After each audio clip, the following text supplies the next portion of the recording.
Alors, bienvenue dans ce premier module de la formation Identifier des zones prometteuses. Ça, c'est une belle promesse, dis donc, pour une formation. Dans ce premier module, on l'a vu en introduction, on va s'attacher à identifier la profondeur de certaines zones, ou plutôt sélectionner les zones en fonction de la profondeur. Alors, on l'a également vu en introduction, chercher des zones intéressantes, prospecter peut se faire à distance. À partir du moment où vous savez exactement ce que vous cherchez, c'est-à-dire le type de poisson, et vous savez en théorie où le trouver, et bien maintenant on va identifier ces zones-là. Alors ce que vous devez absolument, c'est anticiper les spots, combien même vous les avez absolument jamais vus. Même si vous habitez sur Orléans et que 2 fois par an vous venez en Bretagne ou à Marseille pour aller pêcher, eh bien, vous allez pouvoir, avec tout ce que vous allez apprendre dans cette formation, identifier les endroits plus propices à trouver les poissons que vous allez identifier. Alors vous devez absolument anticiper les spots. Anticiper les spots, ça veut dire, vous aurez remarqué les amis, pour info, notre petit binôme qui reste en surveillance. C'était juste un petit clin d'œil sécurité. Blague à part, anticiper les spots, ça veut dire savoir identifier quelle est la profondeur du site, mais aussi la profondeur en fonction de la marée. Parce qu'évidemment, en fonction, si vous y allez à marée basse ou à marée haute, la profondeur ne sera pas du tout la même. Alors c'est vrai que cette problématique, on l'a quand même beaucoup moins en Méditerranée, je vous l'accorde. Vous devez aussi anticiper quel sera le relief sous-marin. Vous devez ensuite essayer de déterminer à l'avance quelle sera la nature du sol, dans quel sens vous porteront les courants, et puis enfin, s'il n'y a pas à tout hasard d'autres éléments de curiosité intéressants. Alors je dis curiosité parce que moi j'adore aller voir les épaves sans même pêcher dessus. Dites-moi d'ailleurs si ça vous intéresse, vous avez mon mail, je vous laisserai le mail.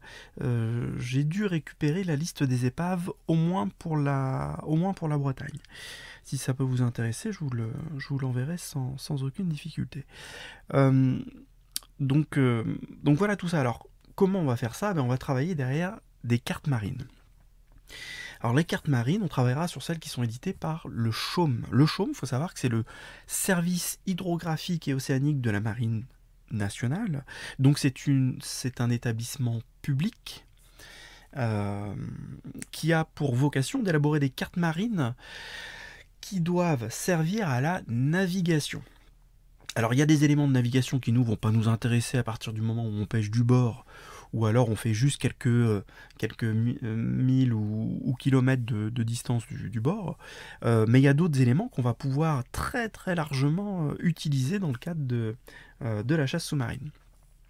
Et puis pour le mode de fonctionnement, donc ils ont cartographié tout le territoire français, c'est-à-dire la France métropolitaine, les dom-toms, la Corse, et puis on va utiliser ça.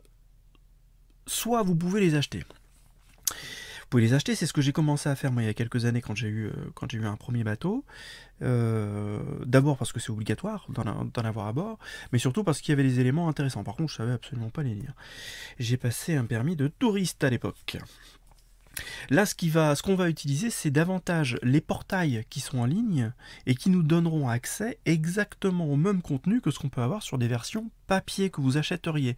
L'avantage de ces versions en ligne, c'est qu'elles sont complètement gratuites, tout au moins pour l'utilisation qu'on va en avoir, et puis vous pouvez passer d'une région à l'autre à volonté, et au final, vous pourrez, si vous le souhaitez, au travers de print écran, de screenshot, éditer sur papier les zones qui vous intéressent et puis les embarquer avec vous pour vérifier sur place si ce que vous avez prévu se concrétise. Alors il y en a deux principaux, il y a Géoportail et puis le site de CHOM, donc CHOM qui édite les cartes, a aussi depuis quelques années un portail en ligne sur lequel il vous donne accès à tout ça qui s'appelle datachom.fr. Si les deux fonctionnent sur un système de SIG, SIG voulant dire système d'information géographique, c'est en gros un logiciel qui vous permet de superposer des calques et chacun de ces calques correspond à une information. Donc vous pouvez sur un calque mettre une carte routière, Ensuite, vous pouvez rajouter par-dessus ce calque-là, en transparence, une carte sur l'altitude. Ensuite, vous pouvez rajouter une carte sur l'hydrométrie. Vous pouvez rajouter des cartes sur absolument tout ce que vous voulez. Ça, c'est le principe d'un SIG. Géoportail est un SIG, mais qui n'a pas de vocation, enfin, qui n'est pas destiné aux cartes marines. Par contre, il va utiliser les cartes Chaume. Chaume, quant à lui, par contre, a une vraie vocation marine. Donc c'est pour ça qu'on favorisera Data Chaume sur la quasi-totalité de cette formation, mais on ira chercher quand même une ou deux fonctionnalités intéressantes sur Géoportail. Vous le verrez tout à l'heure.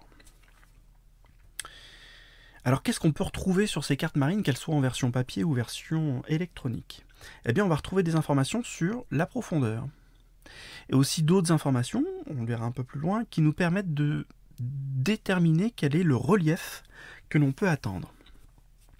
On a des éléments sur la nature du sol, d'autres éléments sur le positionnement et la profondeur des épaves, quelques éléments, tiens là je vais zoomer parce qu'en vert on ne voit pas très bien, quelques éléments liés aux interdictions, interdiction de mouiller, de pêcher, de plonger ici. Et puis, de mémoire, les courants. Vous aurez aussi des informations sur le courant.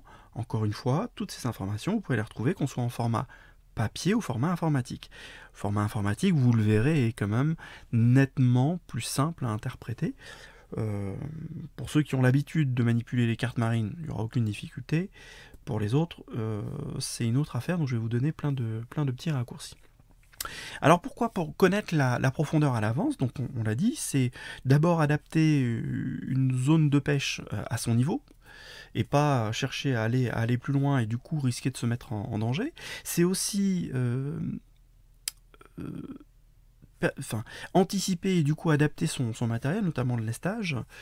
Et puis ça permet, je vous l'ai dit à deux reprises déjà, de deviner le relief qui aura une incidence directe sur votre attitude, votre positionnement sur l'eau. On va le voir au travers d'exemples un petit peu plus loin. Alors on l'a dit tout à l'heure, voici une carte, on est en Méditerranée, dans le Var.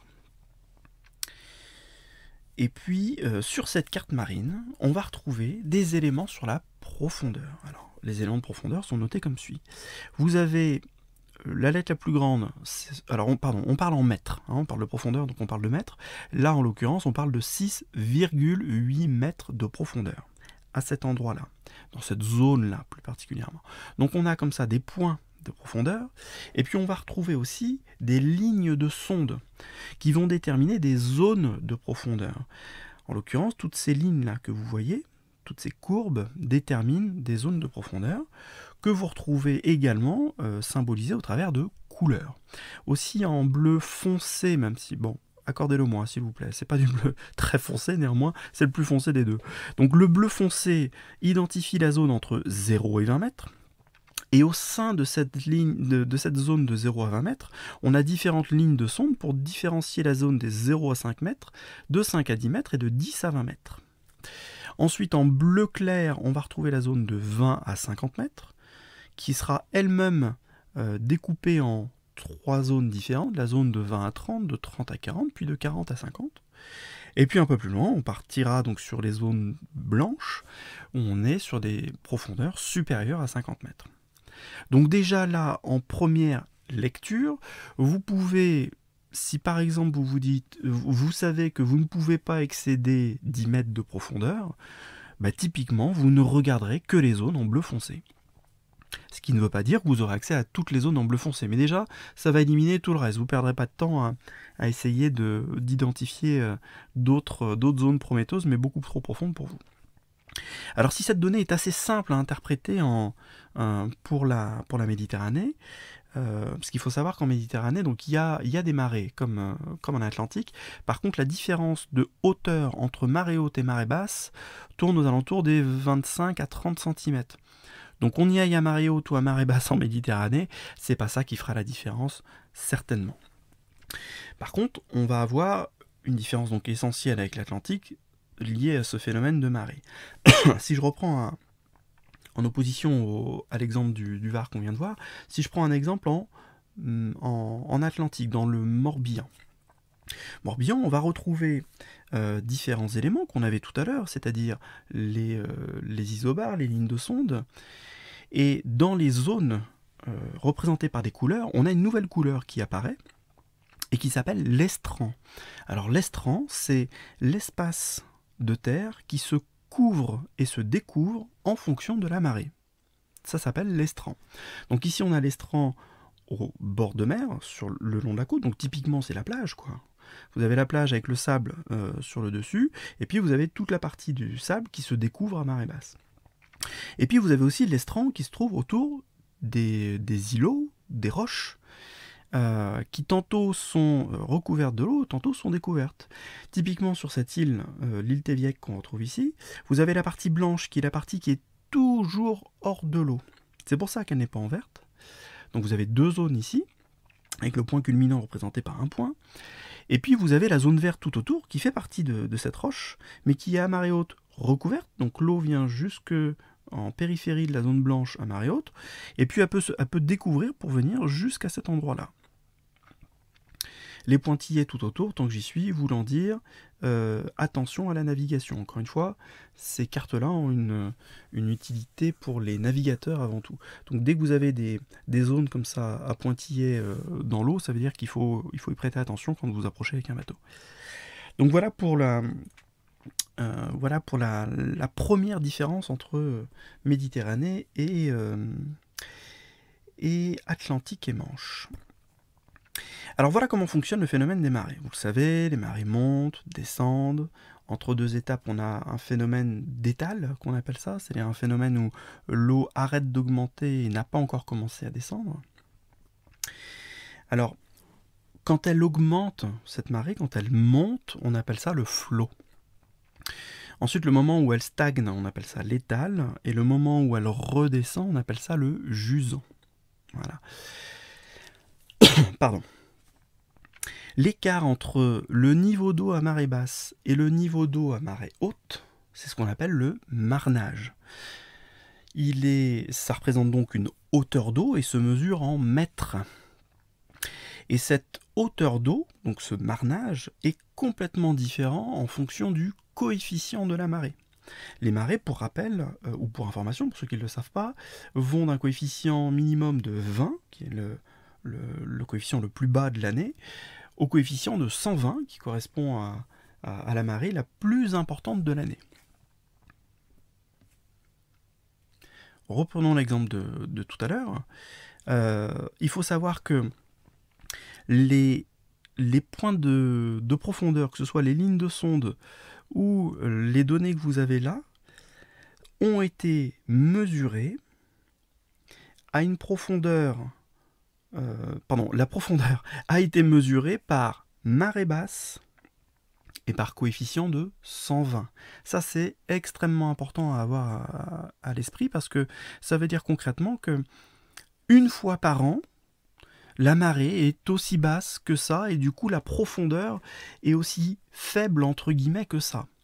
Mais la quasi-totalité du reste de l'année, eh bien, le niveau d'eau sera supérieur à celui-ci. Donc, bien avoir ça en tête, et on va voir juste après, je vous l'accorde, c'est un peu théorique, mais vous verrez que par la suite, ça va vous servir à plusieurs reprises. Donc, regardons, maintenant qu'on sait ça, que la donnée de la carte qui, elle, est figée, hein, cette donnée est figée, eh ben, on va essayer de voir, en fonction du jour, de l'heure, etc., où on va aller sur place, ben, quelle va être la réelle hauteur d'eau. Allez, un peu de théorie, si vous le permettez. L'écart entre deux marées hautes, c'est 12 heures de temps. L'écart entre l'étale de marée basse et l'étale de marée haute, c'est 6 heures. C'est-à-dire que la marée met 6 heures à monter ou à descendre. En moyenne, hein, il faut savoir que ça peut varier un petit peu plus de 6 heures ou un petit peu moins de 6 heures. Par contre, si elle met 6 heures à monter et à descendre, il faut savoir que la vitesse à laquelle elle va augmenter ou baisser dans l'autre sens n'est pas linéaire pendant ces 6 heures-là. C'est-à-dire que sur les premières heures, du fait de l'inertie, elle va avoir du mal, il va falloir qu'elle se lance Donc du coup, elle va moins monter sur la première heure, la deuxième, que la troisième et la quatrième, où là, c'est là où elle va tracer à mort. Et du coup, c'est là où on aura le plus de courant, et c'est là où on aura une hauteur d'eau plus importante. Ensuite, la cinquième et sixième heure, ça va redescendre, et tout ça est régi par ce qu'on appelle la règle des douzièmes. Je vous explique rapidement ce qu'est cette règle des douzièmes. Pour déterminer le douzième, l'unité de mesure du douzième, il faut prendre le marnage, qui, je vous le rappelle, est la différence entre le niveau d'eau à marée basse et le niveau d'eau à marée haute, donc le marnage, que l'on divise par 12. Donc si je prends un cas concret, simulons par exemple sur une journée où on va sortir, on a un coefficient de 72, la hauteur d'eau à marée basse est à 1,83 m, la hauteur d'eau à marée haute est de 4,70 m. Donc si je fais 4,70 m moins 1,83 m, ça me donne un marnage de 2,83 m. Et ce marnage de 2,83 m, si je le divise par 12, ça me donne 0,24, qui est mon douzième.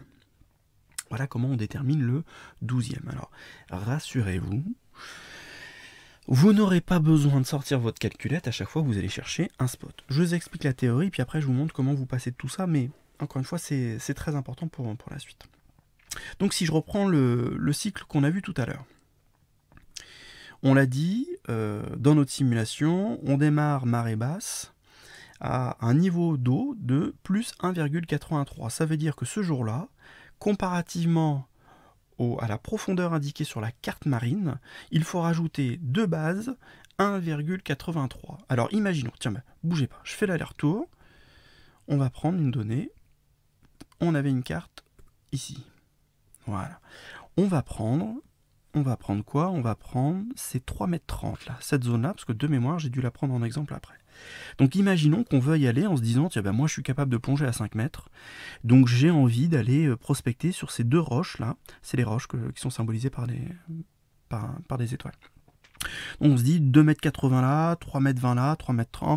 Si on ne connaît pas cette règle des douzièmes et de variation de hauteur, ça peut être trompeur et puis on peut se dire que c'est à notre portée. Donc 3,30 m. Je reviens l'étape où on était, notre exemple. Donc on disait marée basse, hauteur d'eau de 1,83, ce qui fait que combien même j'y vais à marée basse, je ne serai déjà pas à 3,30 m, je serai à 3,30 m plus 1,83 m, ce qui va faire un peu plus de 5 mètres. 5,23 m, je crois. Soyez sympa, faites pas le calcul sur une calculette au cas où je me sois gouré. Mais vous avez compris la logique. Donc, la première heure, il va falloir rajouter un douzième. Donc on va rajouter à ces 3,23 m, oui c'est ça, on va rajouter à ces 3,23 m 24 cm. Ensuite on va, sur la deuxième heure, c'est 2 douzièmes qui sont rajoutés. Parce que je vous ai dit que ça augmente progressivement. La troisième heure, c'est bien 3 douzièmes que l'on rajoute sur le temps d'une heure. À la quatrième heure, c'est encore 3 douzièmes qui doivent être rajoutés, puis 2 douzièmes sur la cinquième heure, et puis on terminera avec 1 douzième, puisqu'elle ralentit avant d'arriver au moment de l'étale.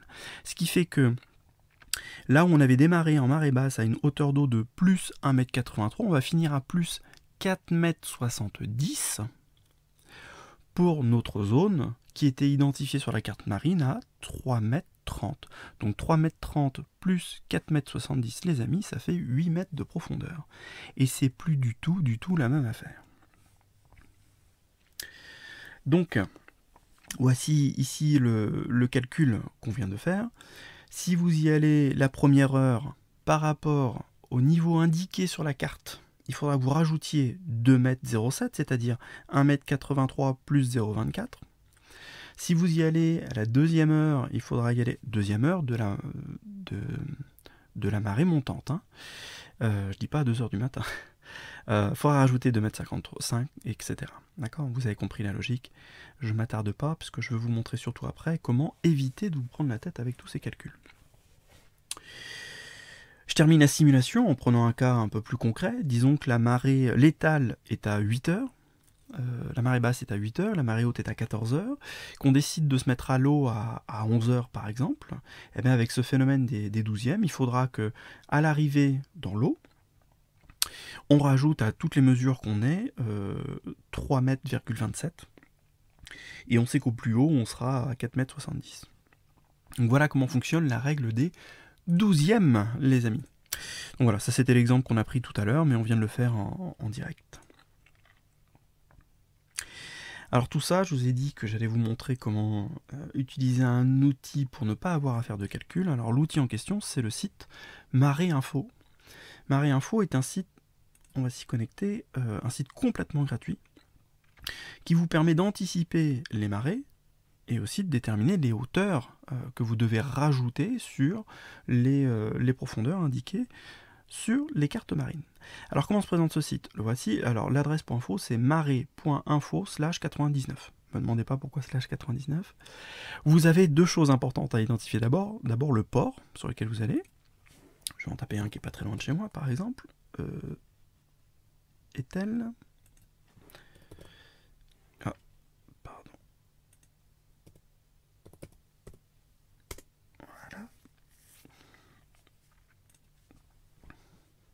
Voilà, donc là il me sort les données d'Ethel.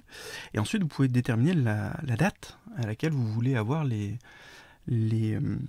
prévisions. Vous pouvez ici changer les mois, passer d'un mois sur l'autre, donc vous voyez, parce que de toute façon le calendrier des marées, vous l'avez bien à l'avance. Mais si vous voulez anticiper, et, par exemple vous préparez vos vacances du mois de mai, là, les ponts du mois de mai où vous venez vous venez en bord de mer et vous voulez plonger, eh ben vous pouvez d'ores et déjà déterminer toutes les conditions qui seront... Enfin, en tout cas, les marées. Alors, donc, la date ici, et puis là-dessous, vous avez l'ensemble des éléments liés au coefficient, BP, BM voulant dire basse mer, PM pleine mer, donc pleine mer est toujours en gras, en bleu et gras, là. Vous avez les horaires de pleine mer et de basse mer. Les durées de marée, je vous ai dit que tout à l'heure c'était en moyenne 6 heures, mais vous voyez comme quoi ça peut changer, ça peut aller jusqu'à un peu plus de 7 heures pour certaines, et puis à presque 5, à peu près 5 heures pour d'autres. Et ici, la hauteur d'eau, le marnage, et puis le 12e. Le 12e, c'est ce qu'on a vu tout à l'heure. Ici, les prévisions sur les 7 jours à venir. Et on va retrouver ici un certain nombre d'éléments, donc la hauteur d'eau en fonction des heures auxquelles vous allez aller dans l'eau. Et on va rajouter une option. Vous allez cliquer ici sur option et vous allez venir sur afficher, masquer les hauteurs heure par heure. Et là vous avez un deuxième tableau qui arrive, et ce qui vous permet de déterminer, on va prendre ce cas-là, tiens, la marée est haute. Ah, ça m'arrange pas du tout ça. À 6 h du matin ou à 18 h. Alors imaginons, on est en plein été, il fait beau très tard, et on se dit qu'on va faire la deuxième marée haute de la journée, soit 18 h. Généralement, ce qui est propice à la pêche, c'est d'y aller 2 heures avant, voire 3 heures avant, de faire la fin de montante, et puis l'étale. Donc on se dit qu'on va partir à 15 h, on va se mettre à l'eau à 15 h, donc je viens cliquer ici sur 15 h, et j'ai du coup en dessous, en lecture directe, la hauteur d'eau qu'il faudra que je rajoute sur ma carte marine. Donc plus besoin de calculer les 12e ni quoi que ce soit, tout ce que je vous ai montré tout à l'heure, mais pour pouvoir bien utiliser cette application qui est vraiment basique, très simple, il était intéressant de comprendre ce phénomène, cette règle des 12e. Donc voilà, si vous y allez à 15 h, vous aurez 2,91 m, 2,81 m à rajouter, et puis si vous y allez à la marée la plus haute, vous avez 4 mètres, de toute façon on l'avait là en lecture, 4,84 m à rajouter. D'accord, donc quasiment 5 mètres de plus.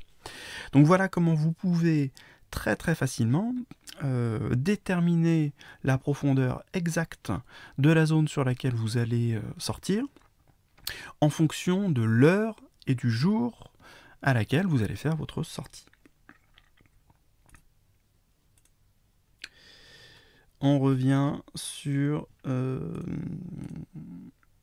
notre support. Donc on va maintenant aller sur le site de datachaume.fr et puis on va aller, je vais vous montrer comment sortir une carte.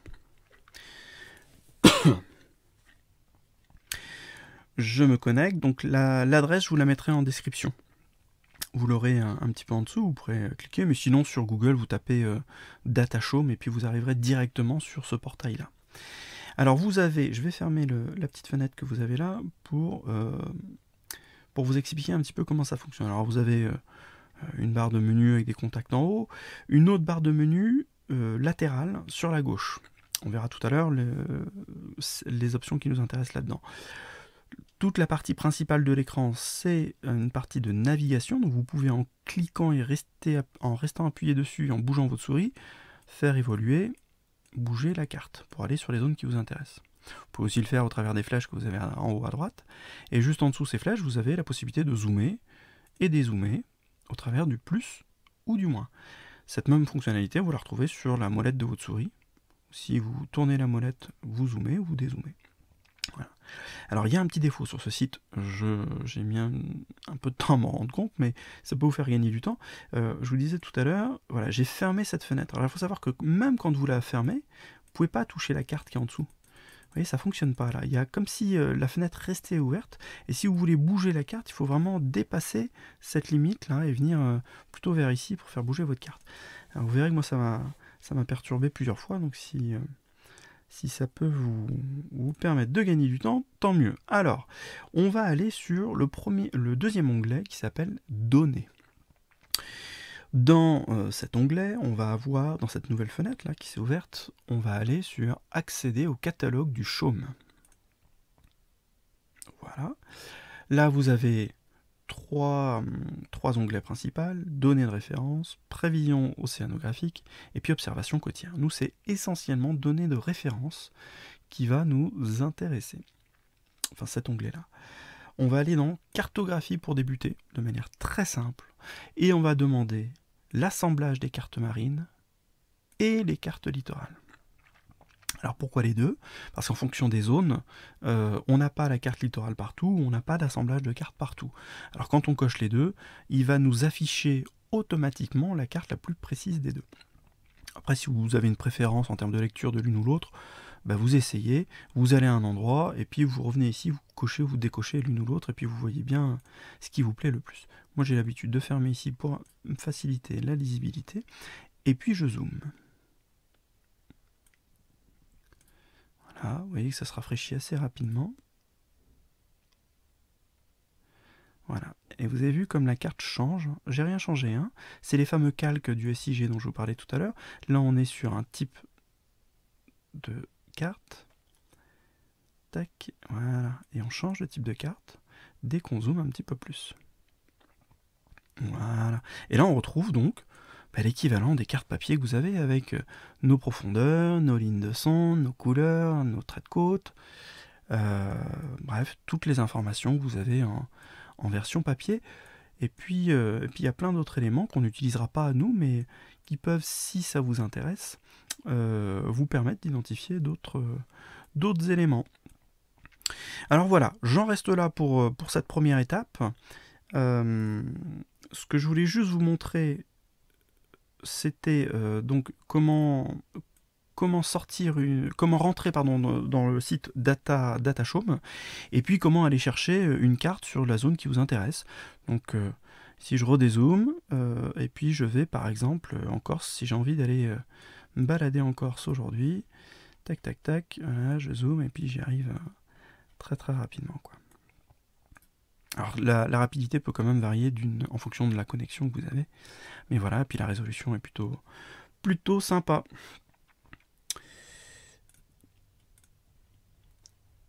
Alors, on va retourner sur notre support, et puis, écoutez, je vais vous dire à vous de jouer, et vous allez aller sur le site datashowme.fr, et puis vous allez commencer à fouiller un petit peu, vous allez donc lancer l'application, aller sur l'onglet données, et puis faire apparaître les cartes, donc la carte marine et l'assemblage de cartes, et puis vous allez un peu vous balader sur des zones soit sur lesquelles vous avez l'habitude de pêcher, soit sur des zones où vous aimeriez aller voir, ou des zones où vous n'êtes jamais allé, ou alors des zones où vous allez aller prochainement passer vos vacances. Vous faites ça, vous vous amusez un petit peu, et puis on se revoit un petit peu plus loin dans le module suivant pour approfondir cette notion de profondeur et relief.